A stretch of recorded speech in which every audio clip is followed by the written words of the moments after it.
Good day everyone, my name is Khairunnisa Atika Ramadhani and here I represent my group from group 3 and now we're going to present our discussion about a history of English literature in Tudor era. Okay, let's start with the overview. The Tudor literary period began with early Renaissance hopes that were soon disrupted by the Reformation and the political complexities of Henry VIII's rule. However, by the late 1570s, a literary revival emerged led by Sir Philip Sidney and Edmund Spenser. The 1590s witnessed a surge in non-dramatic poetry and translation. This period, particularly under Queen Elizabeth I, is often called by Elizabethan Golden Age, noted for its flourishing drama, refined prose, and elevated poetic style. The Tudor dynasty began with Henry VII in 1485 and concluded with Elizabeth I in 1603.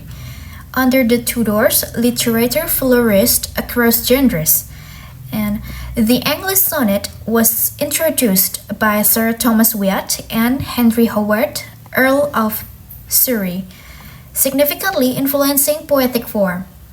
This era also gave rise to the English theatre, where Christopher Marlowe and William Shakespeare revolutionized the drama. In prose, notable works include Sir Thomas More's Utopia and John Fox's Acts and Monuments, reflecting the intellectual and religious concerns of the time. The Renaissance, meaning rebirth, originated in 15th century Italy and gradually spread across Europe. As described by Giorgio Vasari and expanded by Julius Michelet, it represents a broad cultural renewal emphasizing human potential and beauty, shifting away from medieval religiosity. Artists like Michelangelo and Leonardo da Vinci showcase these raw realistic human forms, while thinkers like Pico della Mirandola promoted human perfectibility through learning. In literature, this spirit is evident in Marlowe's Dr. Faustus, which explores human ambition and the pursuit of knowledge. Machiavelli's The Prince, advocating cunning and power over morality, also profoundly influenced the Renaissance political thought. And then England and global exploration. During this time, England's identity expanded to major global discoveries. In 1492, Columbus reached the West Indies. In 1498, da Gama found a sea road to India. And in 1521, Magellan circumnavigated the globe. The explorations reshaped England's role on the world stage, influencing themes of ambition, conquest, and identity of Tudor literature. And then the Reformation. The Protestant Reformation began in 1517 when Martin Luther criticized church corruption, and this challenged centralized church authority, promoted individual thinking, and laid the groundwork for religious and political shifts. In England, Henry VIII's break with Rome in the 1530s created the Church of England, causing both spiritual and literary transformations. Writers began addressing questions of personal conscience, authority, and moral conflicts, central themes in Tudor literature. And then the next one is The Courtier and Sir Thomas Wyatt. The Book of the Courtier, originally by Baldassare Castiglione and translated into English by Sir Thomas Hobby in 1561, described the ideal Renaissance gentleman, educated, graceful, and virtuous. This ideal influenced English that characters such as Shakespeare's Hamlet and Sir Philip Sidney himself. Then Sir Thomas Wyatt, an early English Renaissance poet, brought the Petrarchan sonnet to England. As a diplomat under Henry VIII, this poetry often reflected courtly love, danger, and survival. His famous poem, Whoso lists to Hun, subtly references in his affection for Anne Boleyn, who later married the king. Unlike the light-hearted poetry of Johnson Skelton, Wyatt's style is controlled, tense, and deeply morally conscious, reflecting the precarious nature of court life. Religious prose. In developing a native English, prose was first required. Prose is simply written language. Molière Borges gentleman was surprised to learn he had been speaking prose all his life, while verse stands in metre and rhymes. Prose follows only syntax. Its many rules make its history hard to summarize and its quality hard to show in brief quotation. Concert prose is unformed compared with his verse, but the prose Shakespeare gave to Falstaff show how much Crow had been made up. Still, Tudor first won most literary praise except in one area central of 16th century English life. Bible translation. The Reformation created a need for religious prose. Later German Bibles shaped both Protestantism and German language. In England, the authorized version influenced English culture, while Miles Coverdale's earlier Bible was used in church services. Translators focus on rhythm and clarity for public reading. The Book of Common Prayer, translated by Cranmer, retained Catholic liturgy but shaped Anglican worship. The AV Bible, with its grandly simplicity seen in Ecclesiastes 12:1-7, had lasting impact. This prose for God developed over generation. The rise of secular prose for everyday use is harder to trace. So this is the historical overview of the translation of the Bible to English. Instructive prose. Le Morte d'Arthur, the masterpiece of 15th century prose, perfect a storytelling mode originally oral. Renaissance prose had more abstract and prescriptive. Thus, the title The Prince, the Governor, Toxophilus, the Courtier, and the Schoolmaster propose ideal secular roles. Latin, with its Romance derivatives, had honeycomb English and was again the source of a new word. Patriotic humanists want English to replace Latin as the literary medium, but it was Latin which provided both the new word that the stylistic models. Writer about language, whether grammarians or humanists, took their idea of style from Cicero and Quintilian. The first significant prose writers were tutors to the Great. Sir Thomas Elyot served Cardinal Wolsey. At Wolsey's fall, he wrote his Governor, dedicated to Henry VIII. Drama. Between 1540 until 79, much literature focused on religious text translation. Mystery and morality plays proceeds, with mystery lasting into Shakespeare era. A new form, the interlude, was performed at festive gatherings. Royster Doyster became the first surviving English comedy, blending romance and folk element. Jesus Jasper Haywood translated Seneca Prose, later publishing 10 tragedies. Gerbodak by Sackville and Norton, praised by Sidney, introduced Senecan style blame first tragedy.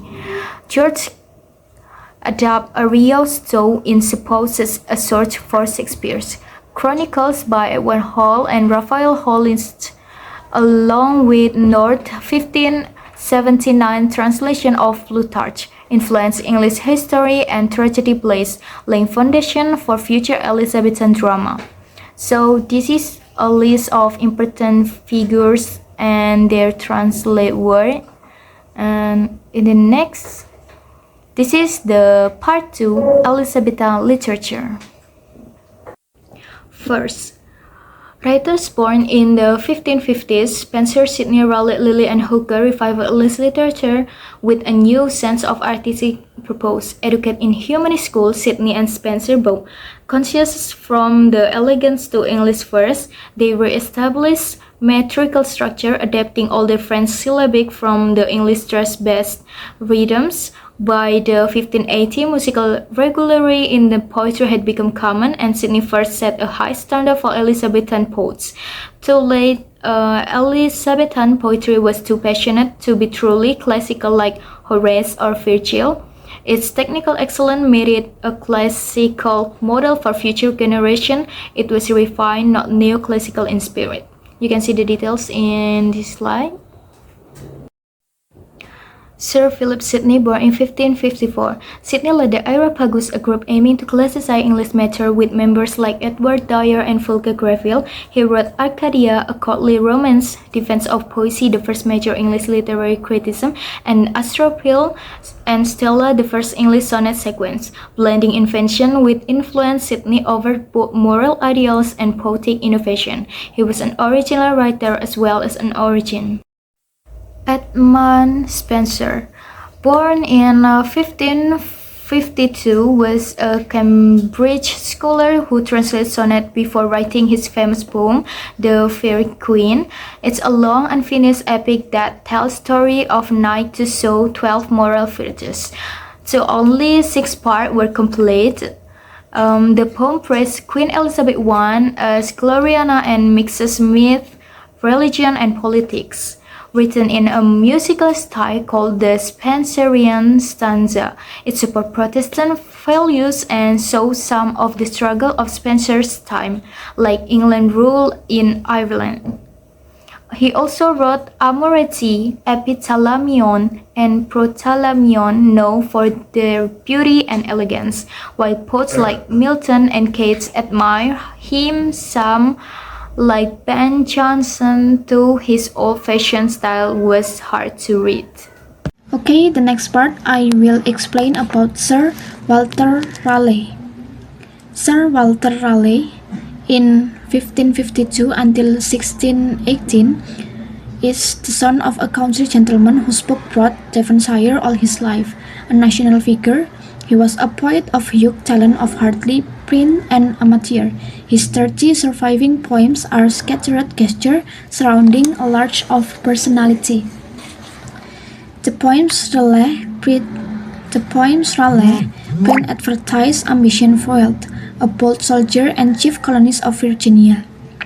He became the Queen's favorite and was knighted in 1584, but in 1592, an affair with a maid of honor lost him favor. Briefly in the Tower, he wrote, "Like truthless dreams, so are my joys expired," and his famous poem, "As You Came from the Holy Land." And the second is the Jacobean literature, body of work written during the reign of James I of England in 1603 until 1625. The successor of Elizabethan literature, Jacobean literature was often dark in mood, questioning the stability of the social order. Some of William Shakespeare's greatest tragedies may date from the beginning of the period, and other dramatists, including John Webster, were often preoccupied with the problem of evil. And the golden phase of Elizabethan poetry passed in 1588. After Gloriana's zenith, writers address less ideal subject. The second part of Elizabethan literature is song. English music was famed in the 15th century, but poems with music survive in numbers from the 16th century. Singing was heard at work, in home and in tavern, at court and in church. Some words must be singable and their sense taken in at one hearing, yet the words of 16th century and 17th century songs are not, like those of many later of songs, focus except in refrains such as "Hey Nonny Nonny."